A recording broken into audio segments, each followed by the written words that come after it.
On April 17th of 2026 at about 8:40 in the morning, three hold-up transpired at National Highway, Barangay Antonino, Alicia Isabela, was identified as Margarita Ramos E. Ancheta, containing cash money amounting to 100,000 pesos. The vehicle slows down but shows signs of non-compliance. One by one, the suspects are instructed officers and lie flat on the ground. Arresting technique for weapons.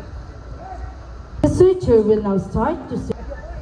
One handgun inserted with magazine and live ammunition was recovered. One black bag containing the looted item, 100,000 pesos, was recovered. One rifle inserted with magazine and live ammunition was recovered.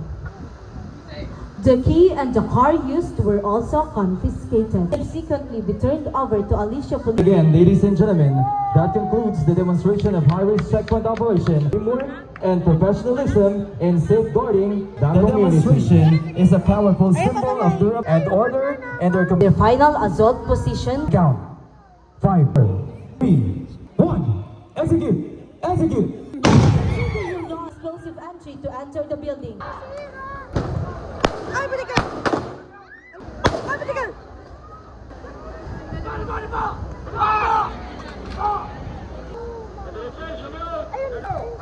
The medical team that treated injured victims. Sources of intel on the forensic unit then can still a success. The suspects were arrested. Nakita ko si Papa mo kanina. Sabi niya, Gigi, buti nagpunta ka, na-miss na kita. Sabi niya sa akin. Nabigyan ako ni Papa. O kasi babae ka, kaya flower binigay niya sa'yo. Sa akin binigay niya 10,000. Pakita ko sa'yo. Yung binigay sa ni Papa mo kasi miss na daw ako. Sino ba love ni Papa mo? Ako. Sinabi niya? Oo. Tanya, niyakap niya ako ganun eh. Hindi ako. In every moment, my life Wala pa yung namin. Papa, ayaw mo na siya. Ayos mo na kami, Papa mo. Ha? Ha? Wala pa.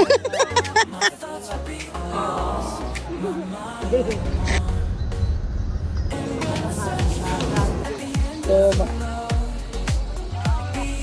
Chowking.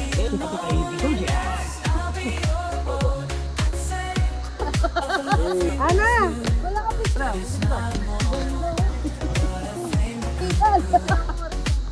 For the love we share.